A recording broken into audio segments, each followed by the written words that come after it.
This is Shubhadeep, welcome to my new blogs.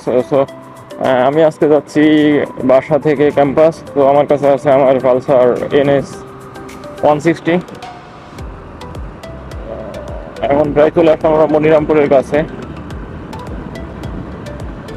Monirampur সামনে মোহনপুর বটতলা, আসলে এখান থেকে পরেই মনিরামপুর বাজার।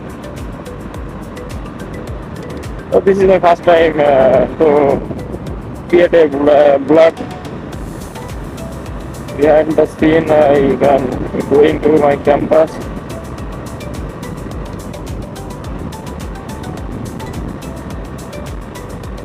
সামনে মোহনপুর বটতলা, এই যে বটতলা, এখানে আসলে আমাদের ভার্সিটি যারা আসো এইদিকে এখানে বাসটা থামে।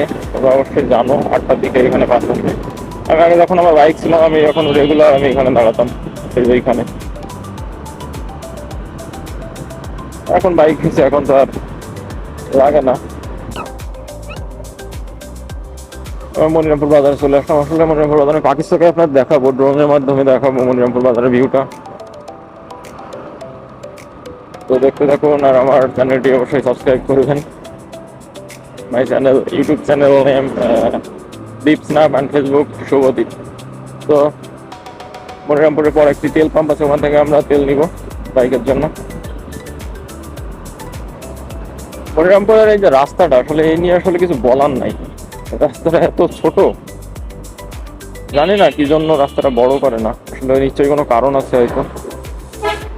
যুগ যুগের পর থেকে দেখে যাচ্ছি এত ছোট রাস্তা। দেখুন আপনারা, দেখুন কত ছোট রাস্তা। একটি বাস যদি যায় বা একটা ট্রাক যদি যায়, আদার ছোট ছোট যে যানবাহনগুলো আছে এদের যে এত পরিমাণ সমস্যা হয় এর ভিতরে, বলার বাইরে। যাই হোক,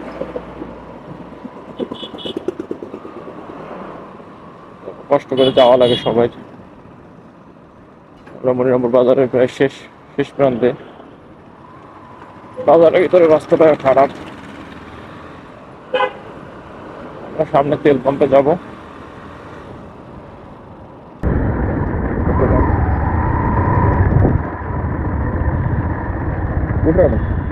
দুশো দুশো দুশো, হ্যাঁ।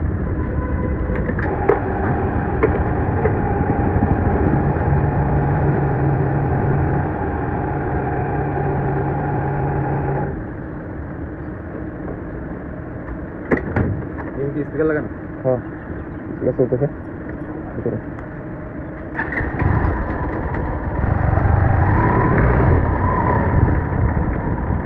রাইট নাও আমি আছি মুরলিতে। তো পাকিস্তানকে দেখাবো যশোরে, আসলে ভিউটা আমি ড্রোনে পাকিস্তানকে দেখাবো। তো দেখতে থাকুন।